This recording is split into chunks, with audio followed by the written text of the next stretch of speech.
Hi,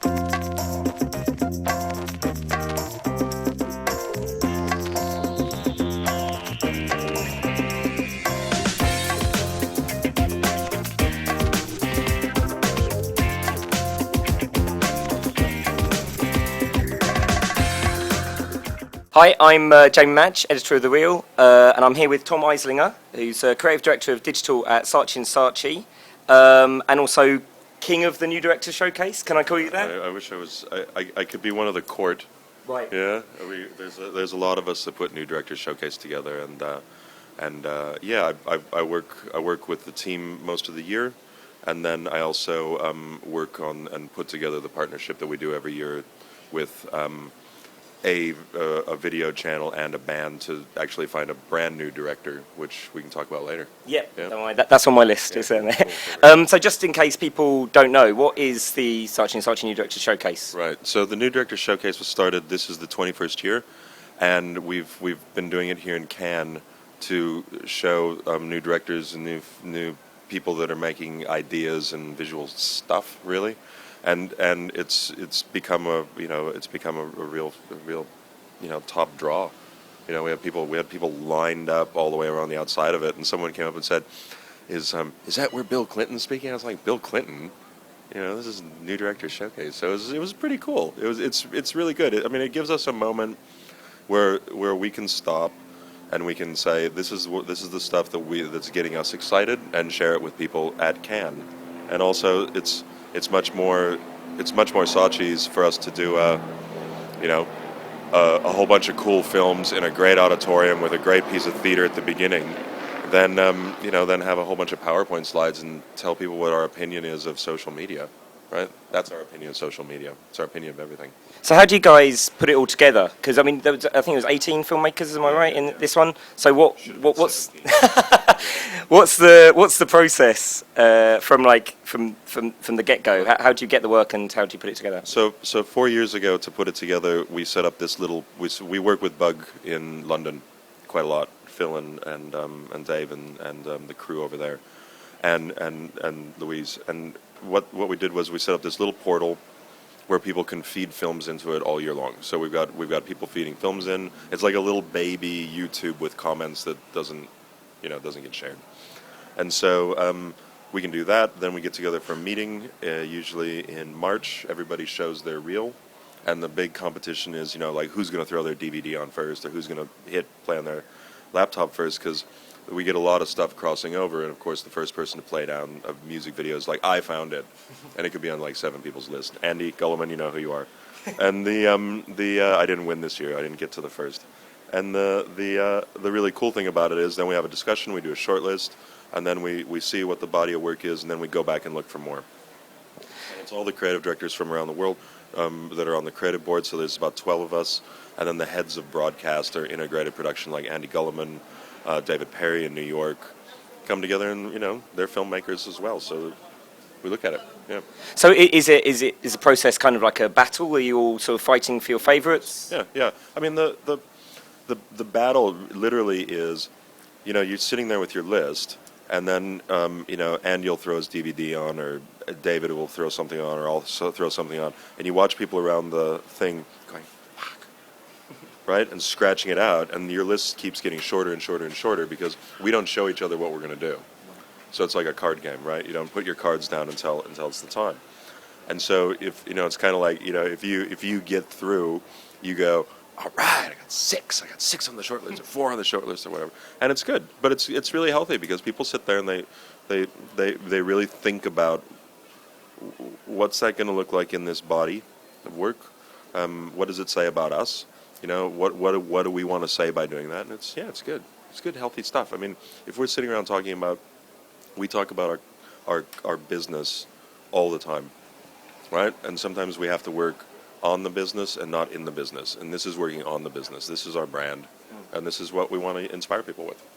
So what would you say are the sort of elements that make a film worthy of the New Director Showcase? What is it that you're specifically looking for? We have criteria about the number of years that they can be directing, and what media it is, which is obviously stretched out to be basically anything, and then from there, we want to look at people that have great craft, we want to, a sensibility that is unique, hopefully stuff that we haven't seen before. It's starting to become more and more the media or the medium that it's played back in. We're trying to find stuff that, this became a phenomenon on YouTube and became copied and influenced popular culture in certain ways.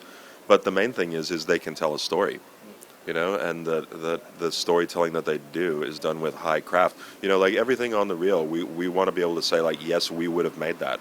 We would work with this filmmaker, and this is what's inspiring us. That's for me, Yeah, I mean, it's quite a diverse list. You've got your sort of your animation, you've got narrative, short form, you've got pop promos. You kind of got. I mean, the last one was kind of a documentary. Yep. Do you have to like fill that criteria? Do you think, shit, we don't have an animation? Sorry, Mum. No. We don't have an animation. No. It's literally just that is the sort of the journey you want to take people on. It's not criteria. Yeah, I mean, it kind of turns it. Andy and David, who do the edit and get the edit together, they're very very good at taking people, I think, on a journey through the New Directors Showcase, right? So it usually starts out with some fucking, sorry, swearing, some pounding music video, takes them somewhere, and then brings them back down, and it's like see a DJ set sometimes, and those guys have been filmmakers for a long time, or they're producers of film and for a long time, but to answer your question, we would more likely say we've got too much animation, right? We've got two stop motion things that are kind of similar. Which one is? And then we start going like, who's telling the best story? Who's got the best craft? Who's got this? Dun dun dun. One of my picks was the girl with the dragon tattoo, Tim Miller. And everybody's watching it, and people were going. I mean, it literally got down to the point where they're going like, that letter spacing is really weird, right? And those two letters cross over the top of each other. It's too slow. And I'm thinking like, that's good. I want somebody like that, like working on my stuff that has that kind of level of detail. Yeah, but there's no like, hey, we got to have some stop motion. Yeah. So I mean, you mentioned craft quite a lot there. Yeah. A lot of I find that, especially the stuff that you guys showcase, it's really sort of ideas driven. Like there's someone who's had this incredible concept and messed about with it. Do you feel like the idea is primary, and then it doesn't matter if it's shot maybe on not the greatest camera or something like that? How does that work for you? I do. Yeah, but the thing is, we've got people that make. I mean. Pablo, Fabio, Con, all those, everybody they spend millions of dollars a year making ads, right? So these guys have good taste, right? So and the ads look great, and the craft is always really high. I'm come from the other end of the spectrum. I grew up in digital, I won my first mobile line here at Cannes for Rubbish Film Festival, which was shooting films, what's the worst film you can shoot on this cell phone, because the phones weren't any good 8 years ago. So I come from the other end of the spectrum. I'm the one I'm more crafty.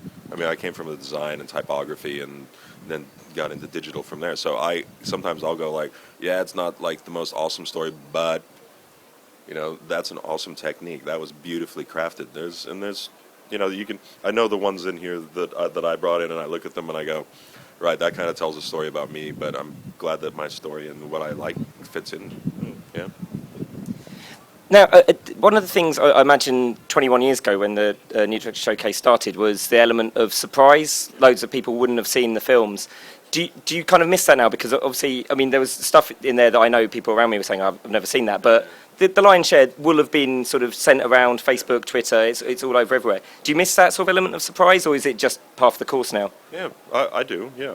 I think that, the thing with Cannes, I always think that everybody here is like super sophisticated marketer, right? And they're like seeing everything and, digital madmen kind of thing, and that everybody's like wired in and hooked in. The people we were sitting around, like I was sitting next to Damien, who's one of the filmmakers, Damien Kulash from OK Go. And there was stuff there that I would have thought he'd seen everything under the sun. He's going, I've never seen that. It's really cool. I'm going, you're in the showcase, So I think that there's a lot of people that didn't see that stuff. Stuff that's highly socialized, I have a real problem with it. stuff that's won like Academy Awards, or that stuff for me is recognized. And the good thing about having all of us on the creative board to figure stuff out is it's not just me, right? So everybody, you can have an argument to say, well, this person we're exposing them in a different way. Okay, yeah, I buy that, but my opinion is that try to keep them as fresh as we possibly can. What was your favourite sort of hidden gem in this collection? Say was, I don't think a lot of people have seen that, and they probably won't. Most of them won't want to see it again. But I look at that straight through the storytelling lens, and it's not the most pleasant thing in the world, but everyone in that audience would have seen Silence of the Lambs or Hannibal, or everybody's seen a horror movie, and this is a horror movie that's a love story, but it is art directed within an inch of its life. Right? You look at that and go, somebody really thought about all the color grading, everything that went into it. That's great. That's just another part of the story. Unfortunately, nobody walked out or got sick. Did you want to walk out? Did you want a sort of Spielberg style, someone sick in the aisle and running back into it? Yeah, I was hoping they would. And there was a lot of debate about that. But the credit board has a lot of integrity, and when enough of us say that's going to be in there. It's the same thing as there's no-brainer ones, like Shit Girls Say. He's watching and go, that's great. And it looks real webby. It looks like stuff it looks like it was born out of the internet. And you go, okay, that's a real no-brainer. Stuff like, I'm trying to think, sorry, I got my little notes here. But, yeah, I mean, split-screen love story, things like that, that's highly socialized work. And I think that's okay, but there's still, there's a lot of people here from, like, China, and, where they don't have... they don't have people on YouTube going like, hey, you got to see this cannibalism video. I love the fact that split screen one, that was shown on mobile, and it's being projected in like the biggest auditorium in Cannes. I kind of get off on that. I think that's such a... Yeah. Now, you mentioned competition. Can you tell us a little bit more about that? So I think this is the fourth year that we've done it. It was at the New Director Showcase, and I brought one of my friends, who's has nothing to do with advertising, and showed it to him, and he goes, oh, okay, so all these people have made like Nike commercials, he's watching the music videos for bands, and he said, so none of these directors are really new, right? These aren't really new directors, these are just directors that you guys have a set of criteria, and he's, very analytical man, and I thought, he's absolutely right. We're not adding. We're moving this conversation around and kind of looking at it through different lenses. But maybe we should do something about it. So we partnered with Anaboom. They'd just done the work. They just done the Radiohead competition where they crowdsourced all these animators to make Radiohead videos. And so I contacted these guys and I said, do you want to do something with us? And they said, sure. So then what we've done, that model worked out really great for us. So the basic competition is we give you a brief, and that brief that year was Nothing is Impossible. It goes into one of these filmmaking communities. It's voted online and by the creative board.